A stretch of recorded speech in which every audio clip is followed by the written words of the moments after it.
ساحة للعلم كنا نلتقي والحب والإخلاص زاد قلوبنا نمضي إلى نور اليقين ونرتقي قمم الفلاح. iskale casharadeenii bisha Ramadaan waa kulankii lixaad dhanka su'aalahana waa kulankii saddexaad si toos ah markaa su'aalaha u geli doonaa fadiilada sheekh su'aal dhowr dumar oo kala duwan ay soo qoreen ayaynu ku bilaabi doonaa laakiin marka la isu geegeeyo waxay noqonaysaa uun su'aashaasi waxa aanan soomin bay leeyihiin dumarkaasi dhowr sano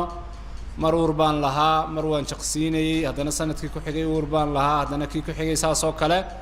markaa sanadaha badan ay dhaafay miyaan qallaynayaa mise waxaan bixinayaa video su'aasha labaad waxa uu leeyahay qofka haddii biyaha taranku ay ka yimaadaan isagoo aan u kasin riyo iyo wax kale oo arkayna aanu jirin soonkaasi ma ka jabayaa su'aasha saddexaad waxa uu leeyahay sheekh waxaan joogaa magaalada Gabiley ma ii bannaan tahay in aan eedaanka radio Hargeysa la afuro maadaama oo Hargeysa aniga ay markaa iga xigto buu leeyahay bari su'aasha afraad waxa uu leeyahay sheekh anigoo xaaskayga dhowraya oo ka ilaalinaya hawsha dabka iyo kijada iyo waxyaabaha la midka rabana inay markaa cibaadada qayb ka qaadato haddii aan ku dhaahdo afur haynoo sameynino anigu aan masaajidka iyo asxaabta iskala afuro miyaa wax dembi iigu jiraa buu leeyahay su'aasha ugu dambaysa waxa uu leeyahay sheekh waxaan ku noolahay dalalka saacadaha badan la soomo kolka inta badan waan soo baxsadaa oo dalka ayaan rabadaanta imaadaa marka maalinta aan dalka soo gaadho aniga oo sooman haddii xaaskii oo sooman aan soonkii ka jabiyo qallihii ma iyada lagu yeelanayaa mise aniga ayaa mas-uuliyaddaas qaadaya buu leeyahay بسم الله الرحمن الرحيم الحمد لله رب العالمين والصلاة والسلام على خاتم الأنبياء والمرسلين وعلى آله وأصحابه وسلم تسليما كثيرا أما بعد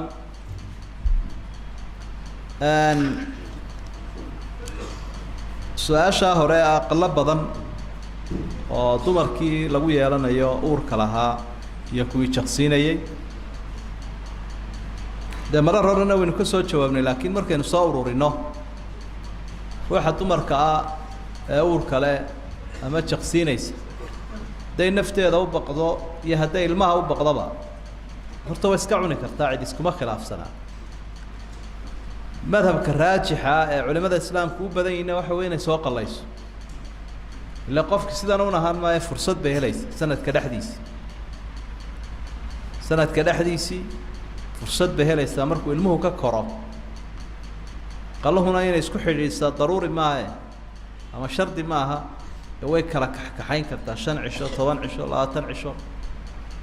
marka dibkan keenaya waxa weey dumarkoo ilaawaya soomkii qallaha ahaa markaas uu ku beeraya dibka kaasa keenaya marka qowlka raashin inay bixiso sheegaya waa qowl daciifa qowlka qawiga waxa weeye qowlka sheegayna soo qalayso allahumma illa hadii qalii bila badan gaadho cusri buu ku noqon karaa dhibaato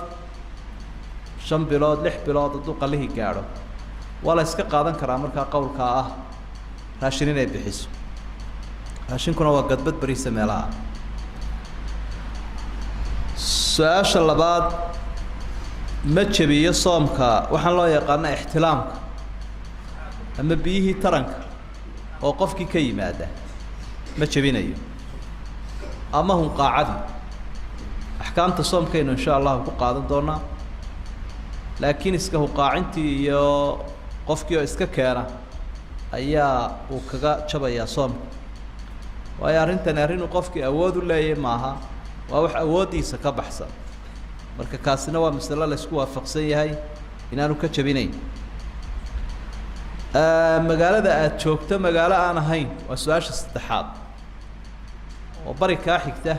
inaad ku afurto sax maaha waayo markasta oo bari iyo galbeed loo kala dhaqaaqo daqiiqada u dhaxaynaya xaqii dhicitaankii qorraxda magaalada aad joogto adaankeeda inaad ku afurto ayaa wanaagsan waxay yiraahdaan 70 kilomitir ba 5 daqiiqo meelaha isbedela waa ugu dhawaan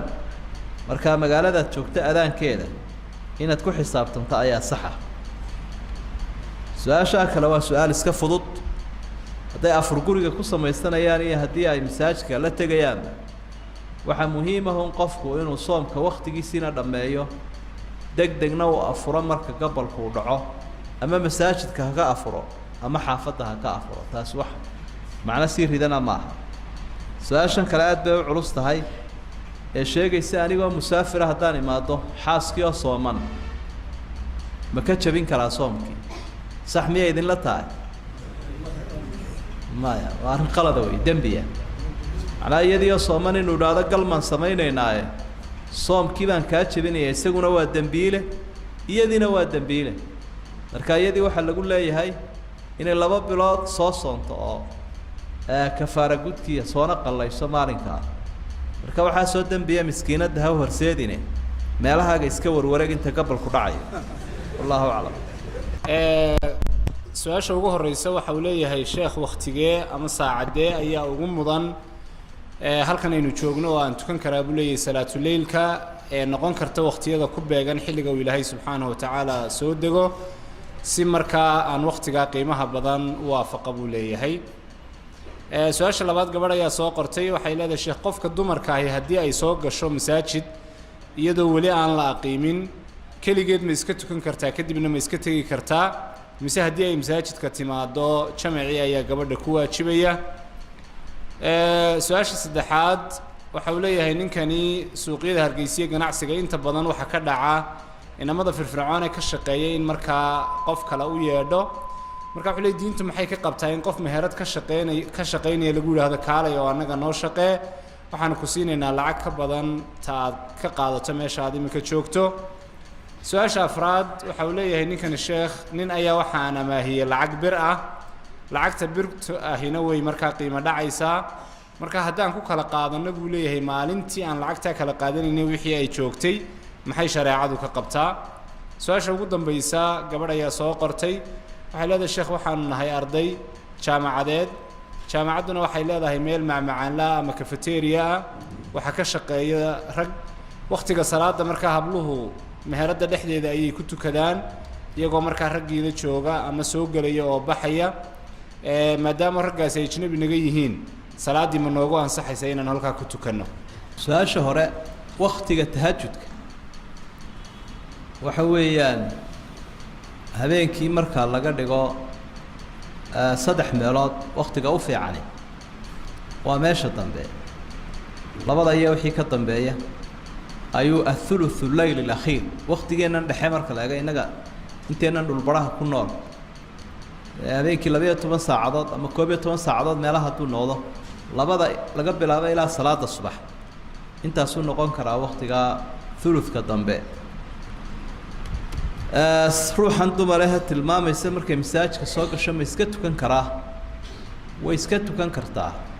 oo jamcu kuma waajibaha dumarka laakiin waxa fiican inaad jamca ka faa'iidaysato ila waa 25 darajo ama 27 darajo marka mushkiladku cuslaynayso aad la degdegaysa haddaanay jirin jamca iskala tuko oo darajooyinka badan iyo ajriga qaado gabadha si kuma waajibaha jamcu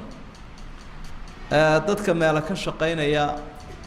in qof kale uu kala baxo oo uu dhaado inakeen oo iskaga soo bax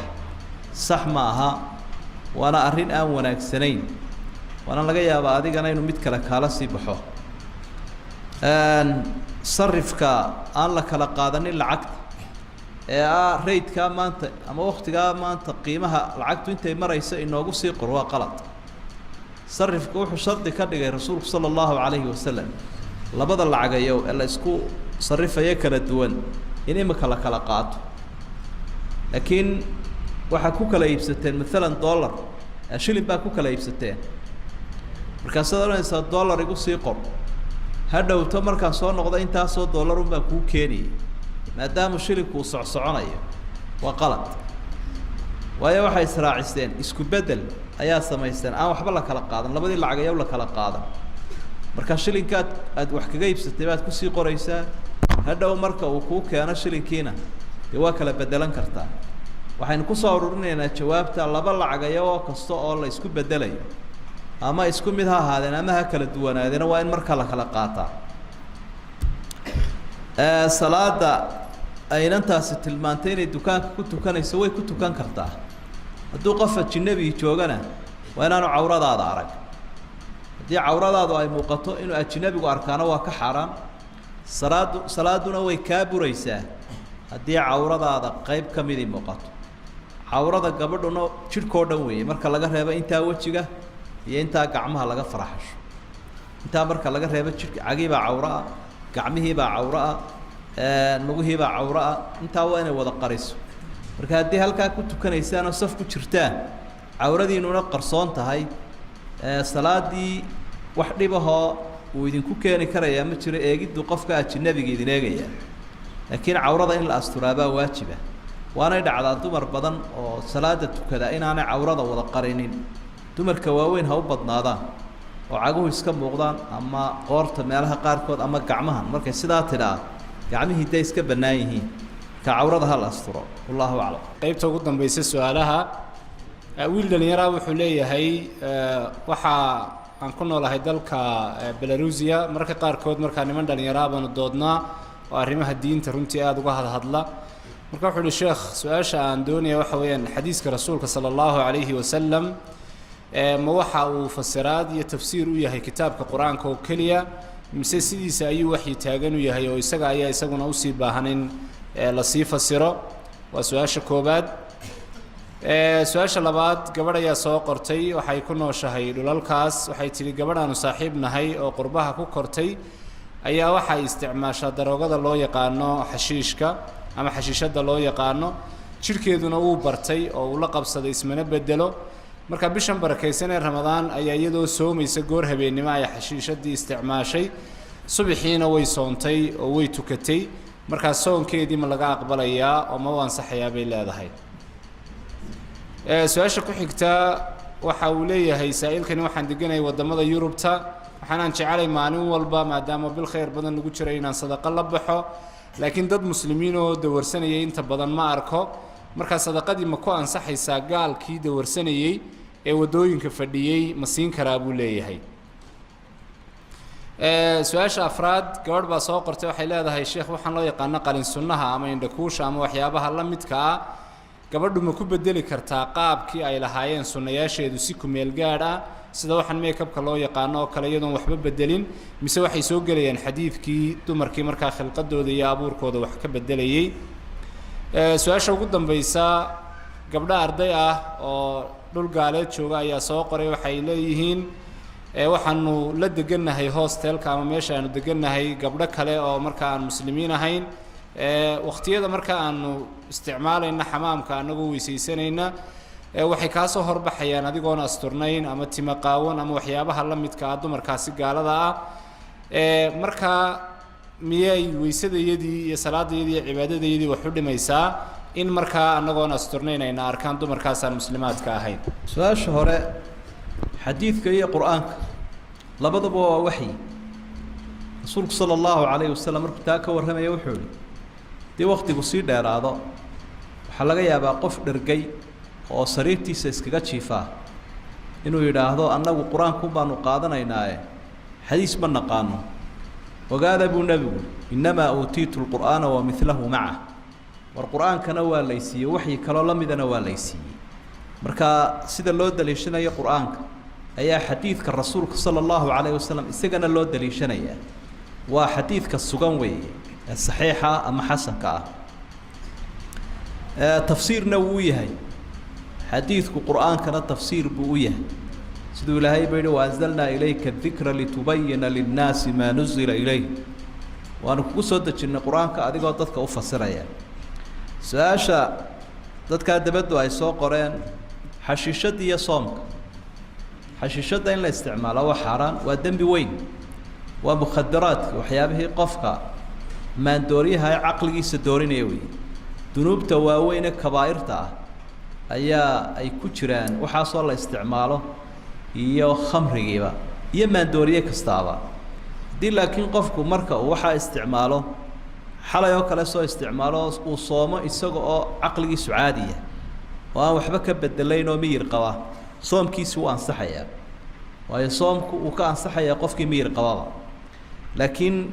dee waxaa la ogsoon yahay qofku hadduu xaaraan isticmaalayo cibaadana gudanayo cibaadadiisii hadday buri weydo xataa ajrigeedu wuu yaraanayaa oo wuu shiikayaa qof xaaraan ku dhex jira oo cibaado gudanaya ajrigiisii wuu yaraanaya haddii xataa cibaadadu ay u ansaxdo su-aashaa kale ahayd nin gaala sadaqo ma ku sadaqaysan karaa hadduu baahan yahay waad ku sadaqaysan kartaa ilaahay baa wuxu uhi wayudcimuuna aطacaama calaa xubihi miskiina wayatiima waasiira muslimiinta markuu ilaahay ammaanaya wuxuu ku ammaanay masaakiintae wax siiyaan raashinka ay siiyaan iyo qofka gaalka ah ee maxbuuska ah ee xidhan ee muslimiinta ku dhex xidhan marka gaalkii baahnaa waa la siin karaa ajrigiisiina qofkii waa leeyahay laakiin waxaynu ogsoonnahay dee intaasoo ummadoo islaam ahoo meel walba joogto walaalahaagaa soomaalidii ka mid yihiin baa baahan gaalkaa dawladdiisa dhex jooga waxba ha kula ciirinee bulshada baahanee walaalahaagaa isku soo dardar oo usoo dir way isku midna maaha sadaqada la siinayo qofka gaalka ah iyo ta la siinayo qofka muslimka ah waayo rasuulku sala allahu calayhi wasalam xadiid sugan waxa uu ku yidhi walaa yaakul dacaamaka ilaa taqiy raashinkaaga yuu cunin qof ilaahay ka cabsanaya mooye qof kale gabadhanina weydiisay xawaajibka ama sunnayaashiiya wixii la mid ah sunnayaasha marna waa la qoraa marna waxbaa la mariyaa tan marintu dhib maloo dee waabay indhakuushi baa la marin karaa tuu rasuulku diiday sala allahu calayhi wasalam waxa weeye qoritaanka la qorayo sunnayaasha ee qofku sidii ilaahay u abuuray si aan ahayn uu isku dayayo inuu ka dhiga bil oo kale iyo wixii la mid ah haddii aan dee ceebi jirin mar walba wixii ceeba qofku inuu jidhkiisa ka hagaajiyo waa loo ogolyahay hadday sunnayaashii bataan oo indhaha ay soo galaanoo dee gas weyni jiro qofku iska hagaajin karaa iyadoo wax dhiba aanay ku haynin inuu qorqorota la diidaya ee nebigu nacdalay waa taa calayhi salaatu wasalaam su-aasha u dambaysa ahayd cawrada gabadha muslimadda ah iyo gabadha gaaladda ah macnaha ma eegi karaysaa mise waa maya ma eegi karayso cawradaada gabadha kaafiradda ah waayo waxaa laga yaaba qof kale inay kugu soo hogaamiso marka waxaa daruuriya ama laga maarmaana inaad cawradaada ka asturto gabadhaa gaaladda ah ee laga yaabo gaal yaroo kale inay iyana kuu soo tilmaanto oo jidhkaaga ay u soo sifayso oo ay tidhaahdo gabadhaasi waa sidaa iyo sidaa iyo sidaa halkaa fitna ay kaaga soo furanto labada jinsi kolka la eego jinsiga dumarka iyo jinsiga ragga ee cawradoodu isku mid maaha waa la ogsoon yahay laakiin haddana markay fitna laga baqayo dumarka qaarkood oo sida kuwa dee aan islaamka ahayn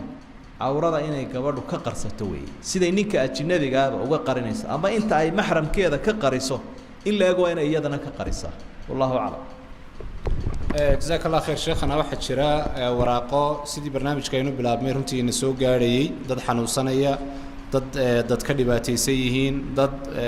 dad ka xidhan yihiin iyo qaar la mida sidaa awgeed waan isu ururinay maanta markaa waxay soo codsadeen in runtii dadka loo duceeyo ilaahay subxaana wa tacaala khayra ku siiyo intii bugta allaha caafiyo cudurkana caafimaad allaha ugu bedelo dad badan baa mid qofba meel ka cabanaya cabashadiisa allaha ka dulqaado cidhidhiga allaha ka dulqaado culayska allaha ka dulqaado